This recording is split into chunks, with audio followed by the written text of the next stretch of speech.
Notre prochain invité, probablement le meilleur exemple pour témoigner des valeurs qui nous apportent à atteindre les plus grands sommets, autant au bureau qu'à l'extérieur du bureau.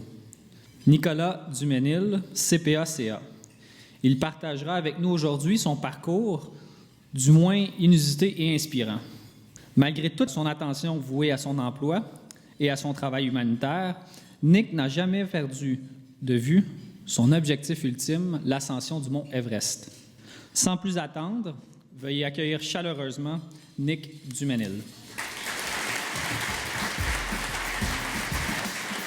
Comme vous savez, je suis ici pour vous parler de mon parcours. Donc, ce que je vous propose aujourd'hui, c'est un mini-tour du monde.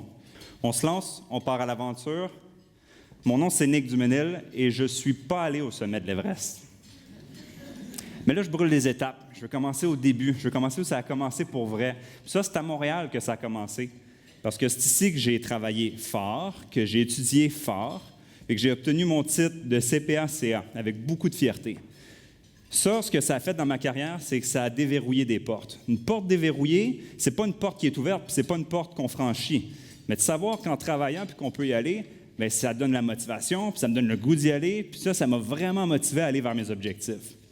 Donc, à partir de là, une de ces portes qui a été ouverte pour moi, ça a été un emploi en Guinée, en Afrique. J'allais là comme étant le spécialiste qui connaissait. Je me disais, j'ai mon titre, j'ai mon expérience, mais là, je réalise que je dois apprendre beaucoup plus que ce que je peux montrer. Je dois apprendre sur comment les choses se font, comment les gens sont, qu'est-ce qui est important, qu'est-ce qui ne l'est pas, comment traiter. Puis ça a été des défis que, dès le début, j'ai réalisé à quel point il fallait qu'au quotidien, chaque journée, je m'adapte à ça. J'avais trouvé un projet qui m'intéressait à l'extérieur du village où je vivais. C'était un orphelinat avec 25 orphelins, mais de l'école et de la nourriture pour 400 enfants. Donc, je me suis dit, là, je peux avoir un impact aussi. Donc, ça a été comme ça que j'ai développé mon lien avec les enfants. Évidemment, il y a eu partir la comptabilité pour l'organisme, donc la gestion par les coûts. Bon, je ne fais pas un cours de comptabilité aujourd'hui, promis, mais c'était les idées de base, les budgets. Mais après ça, c'était d'avoir une relation avec les enfants, parce que j'ai été là pendant presque 4 ans de ma vie, finalement. Donc, à chaque 2 semaines, pendant 4 ans, j'ai établi un lien avec ces enfants-là, que j'ai vu grandir, que j'ai suivi, qui venaient me poser les questions qu'ils n'osaient pas poser à leurs frères plus vieux, ou des trucs qu'ils ne savaient tout simplement pas. Puis ça a été vraiment quelque chose de spécial pour moi. Puis de m'impliquer avec ça, je me suis dit, ça, c'est l'impact maximum que je peux donner. On a fait un programme de réinsertion des jeunes dans les familles. Ça a pris presque 1 an. Donc, à chaque 2 semaines, je retournais puis je voyais l'évolution des choses. Je me disais, OK, première fois, une après-midi. Deuxième fois, une journée. Puis graduellement, on est allé à une nuit. Puis on a réinséré les 25 jeunes dans 25 familles différentes, avec quelques frères et sœurs ensemble.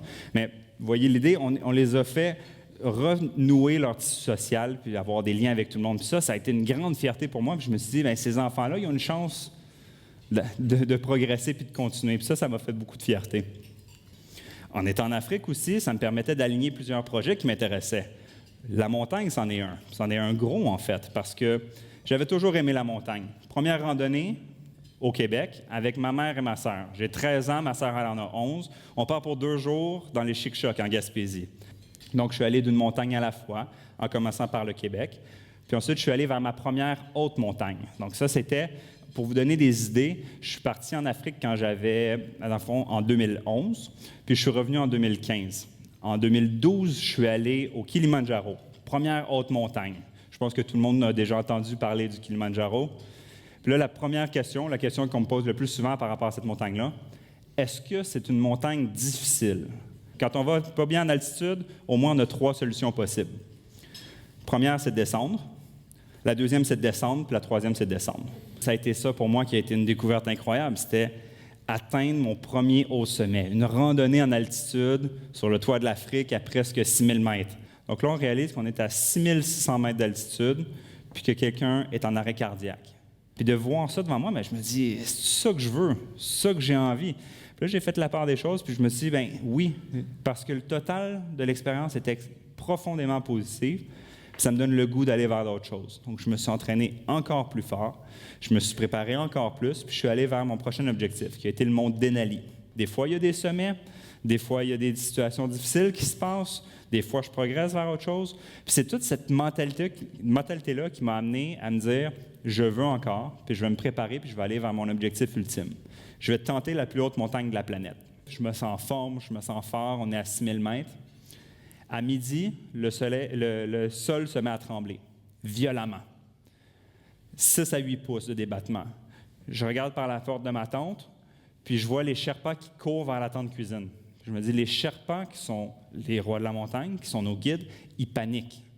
Donc, ça va vraiment pas bien. Puis là, je suis plus sûr s'il y a 1 ou 2 avalanches. On ne sait pas si c'est l'écho ou s'il y a vraiment 2 avalanches qui s'en viennent vers le camp. Puis je suis avec les Sherpas qui sont en train de prier. Prier d'être épargnés. Parce qu'il n'y a rien qu'on puisse faire autre que d'espérer d'être épargné. Puis là, je réalise que j'ai 2 choix. J'ai le choix d'aller me recueillir et de rien faire, ce qui n'est pas mal. C'est pas mal rien faire. Il n'y a pas de bonne façon d'agir dans une situation comme ça. Il y a des gens qui ont besoin de temps, il y a des gens qui ont besoin de digérer ce qui arrive. Ou j'ai le choix de faire quelque chose. J'ai le choix de m'impliquer. C'est vrai, j'ai pas eu de sommet, mais c'est vrai, la vie, c'est pas juste. Hein? C'est la réalité. Maintenant, la question, c'est pas pourquoi c'est pas juste, c'est qu'est-ce que tu fais avec ça maintenant que tu le sais. Puis c'était ça ma façon de penser, c'était il y a toujours quelque chose qu'on peut faire, puis il y a toujours des projets qu'on peut aller de l'avant avec. Puis c'est du travail, puis c'est d'avancer un pas à la fois. Puis dans le fond, ça se résume à ça. Mon nom, c'est Nick Duménil, puis je suis pas allé au sommet de l'Everest. Est-ce que ça veut dire qu'il n'y a pas eu de sommet? Pas du tout. Est-ce que ça veut dire qu'il n'y en aura pas d'autres? Encore moins. Je prends tout ça dans mon bagage, puis je continue à avancer. Un sommet à la fois, une journée à la fois, puis je vais continuer à progresser, parce que c'est chaque jour son sommet.